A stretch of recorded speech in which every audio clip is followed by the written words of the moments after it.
Astrea.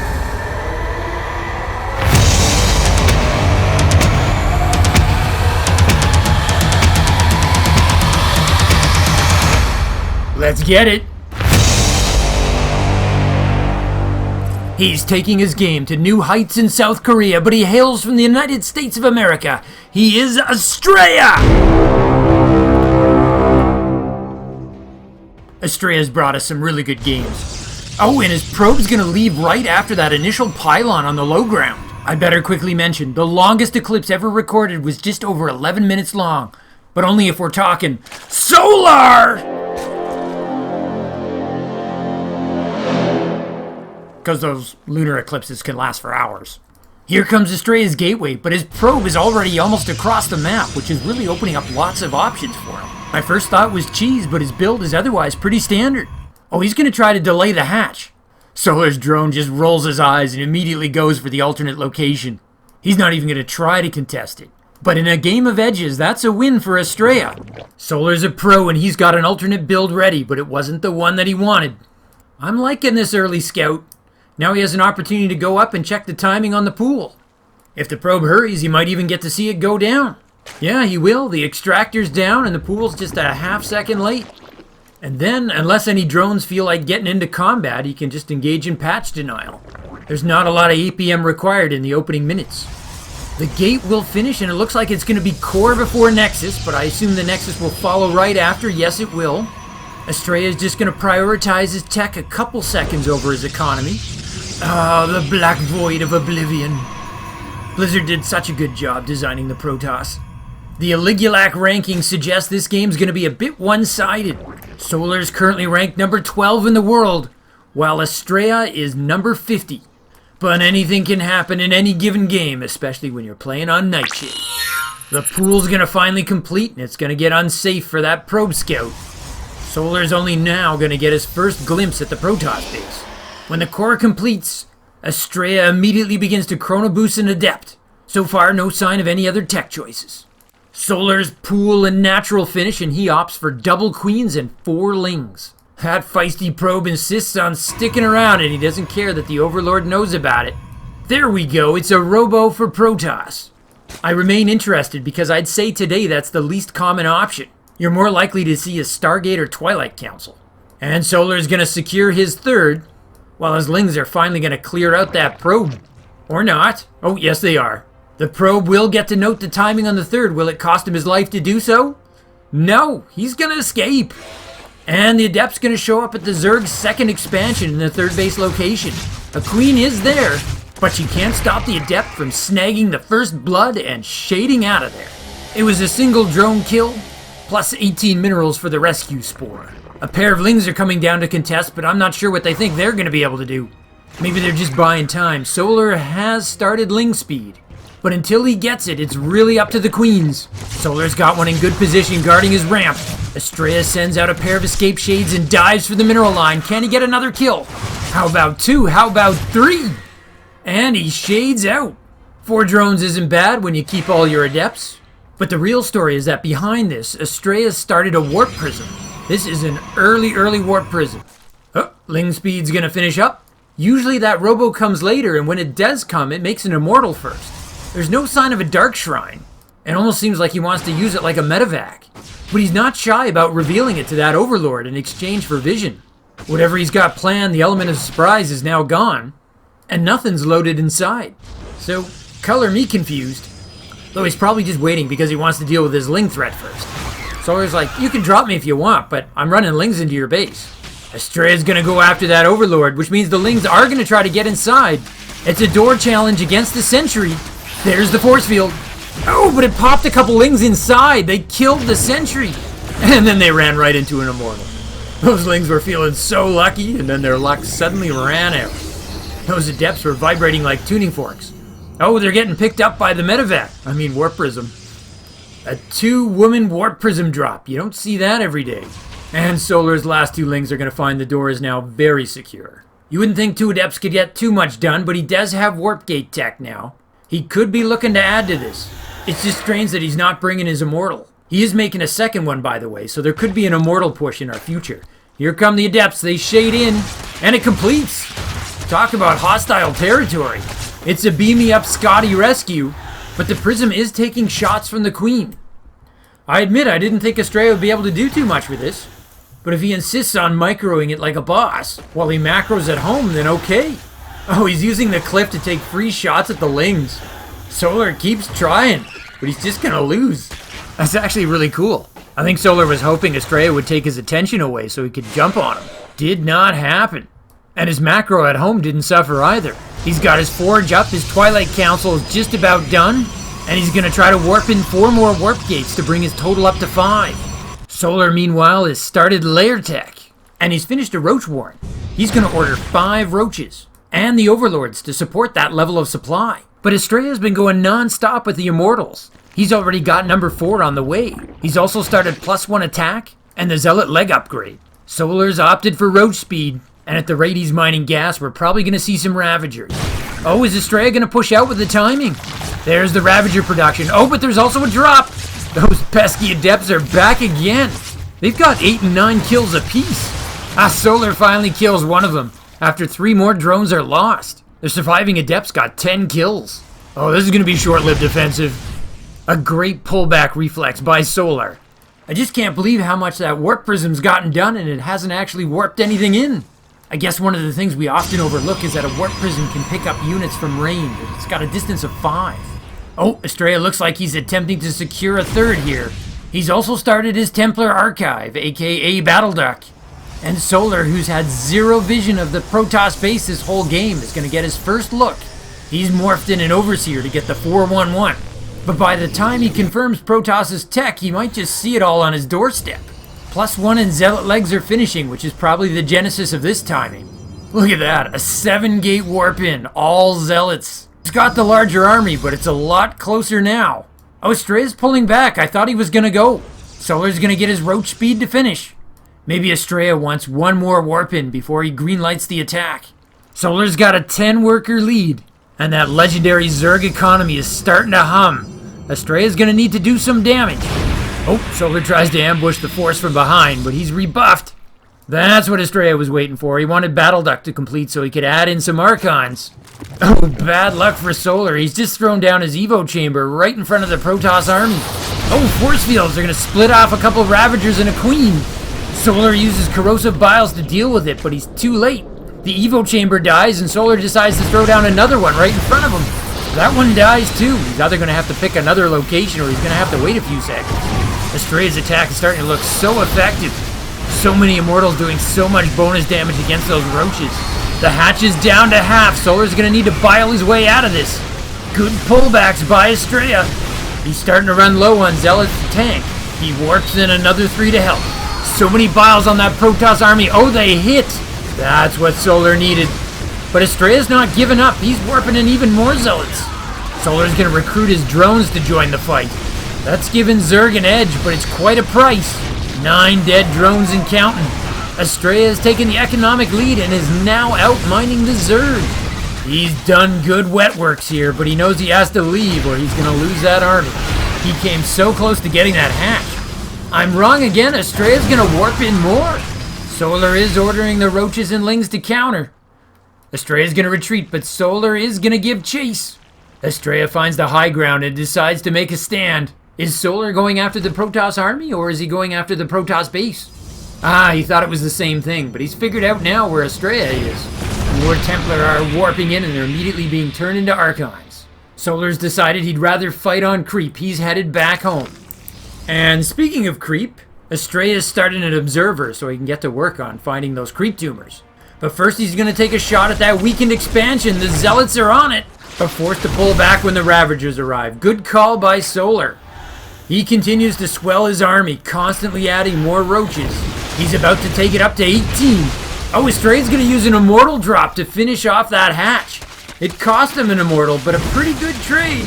With his damage done, this time Protoss is going to pull back. I think. Oh, a great and economical set of force fields on that ramp. Solar's probably wishing he cleared out his own rocks. It's Astrea who's using them to his advantage. Oh man, the main army's pulling back, but the Warp Prism's coming around again. It's loaded with Immortals. And Astrea's gonna start his 3rd while he's doing all of this. If he gets onto even bases, Solar's gonna be in trouble. Astrea sees the Roach Warren. There's a critical tech target. Oh, the double immortal is bringing it down so fast. Solar with the save, it's deep in the red.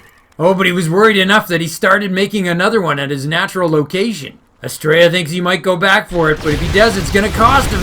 Oh, he had a hardened shield ready, and that kept him alive. Doesn't look like Solar's gonna cancel that duplicate Roach Warren. I don't think a little extra redundancy is gonna hurt that much. And now the Immortals are gonna kill creep tumors on the other side of the map. Creep tumors actually have the armored tag, which means Immortals get their insane attack bonus against them. Which is why Immortals are a very efficient creep killing machine. But I'm learning that it's a Warp Prism plus Astrea that actually makes the Immortals immortal. Each one of those mechanized assault striders actually has over 15 kills. I mean, it really does look like Astrea's having his way with Solar, but it's always tricky with Zerg. He's equal on economy, and he's got the bigger army. Though it's probably pretty close if you factor in the number of roaches Solar has. They have an inflated supply cost. In the early days of Wings of Liberty, Zerg got a little roach happy, so something had to be done. Oh well, look how fast those 2,000 hit points of rocks go down. Solar's pretty good against stationary targets. But when he comes up to Astrea's third, he's going to find a lot of shield batteries there. Astrea would love to have a clash here. Solar wants to draw some units out. Neither player's taking the bait. The stats for Nightshade right now are 51.4% in favor of the Zerg. Meaning PvZ is pretty much a dead heat right now. Which is kind of why this map gets so much play. But I personally find the lighter maps easier to follow. Oh, Astrea manages to trap a couple Ravagers. The Zealots quickly chop them up and put them on their backs. That's something they teach you in Zealot school. Always flip a Ravager on his back. Oh, Astrea's just researched Storm. Ooh, Solar biles out the force fields and manages to hit his own Ravagers. Friendly fire is always a risk with those things. I think Solar just has a trained reflex. He sees a force field, he automatically nukes it, no questions asked. While this dance goes on, Solar's going to start his fourth, and he's going to finally try again to get his +1 ranged attack. In contrast, Astrea's just about done his +2. That is significant, especially now that Astrea has a slightly larger army. And because his natural's getting cleared out by Zealots. Oh man, that sexy Warp Prism's at it again. Oh, they're going after the Evo Chamber. They must not get that. Oh, the Zealots are going to give their lives for it. They get it. Oh, the denied tag goes up on the right-hand side of the screen. It's like a rejection in basketball. Get that garbage out of here. He also lost a ton of mining time. Even though he's got more workers, Solar pulled in less. Solar's actually listed as Astrea's #1 statistical nemesis. Due to match history, his play against Solar is the worst it is against anyone. Largely because Solar beat him 5-0 at Alpha X a couple months back. But talk about getting back on the horse here. He's completely out-microed him, and he's kept pace on the macro. Solar's about to get his fourth up. That could change things. He's also going to tweak his tech by adding a Baneling nest, and he's going to try for +1 melee. It should finish around the time Astrea gets +3 attack. Astrea is also researching Blink, which is particularly important when you take into account that his Stalker count has gone all the way up to 0. There's that Baneling nest. But we also caught a glimpse that Astrea's Warp Prism hasn't stopped. It's going to get the Scout on the attack upgrade as well. A huge round of Lings later, and Solar's taking the lead on supply. I think he means to see if he can change his fortunes with a giant cascade of Banelings. It can be a great equalizer and a way to get back in a game. I think you have to admit when your opponent's immortal count hits 8, roaches are unlikely to work. Oh, a Zealot hit squad is taking the long way down the left-hand side. No fancy hidden pylon or Warp Prism here, they're just running in. This is a base Solar really can't afford to lose right now. He knows it, which is why he's keeping his army close. Astrea's adding photon cannons. After he got the Scout on that Baneling nest, I think he became worried about some Banelings rolling into his mineral lines. Well, the Zealots didn't accomplish much, but they may have pulled Solar out of position. Solar tries to return the favor on Astrea's newly minted 4th base, but his low-tech units are also chased out. Solar maxes out and throws down a 5th, but Astrea's on that too. Is there a certain Warp Prism behind this? A selection of Solar's 46 limbs respond, but the Zealots still get the cancel. Solar remakes it immediately, right in front of the dying Zealots. That is resilience and speed, but he doesn't know that Astrea's main army is right there. Astrea's about to get the double cancel. Solar's army's way out of position. He totally guessed wrong. He thought after the attack on his right, there would be an attack on his left. But Astrea went right and right. And now he's powered himself up the ramp to threaten the natural. Technically Zerg's third. Protoss power overwhelming has position. Zerg has to deal with it right now. He tries to hit it from all sides. A huge band of force fields blockades the Zerg. Files remove them, but then the storms hit. Astrea's been saving those for ages. And he's got so many.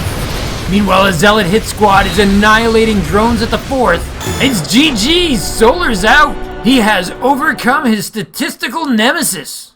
With very sexy warp prism play, but first...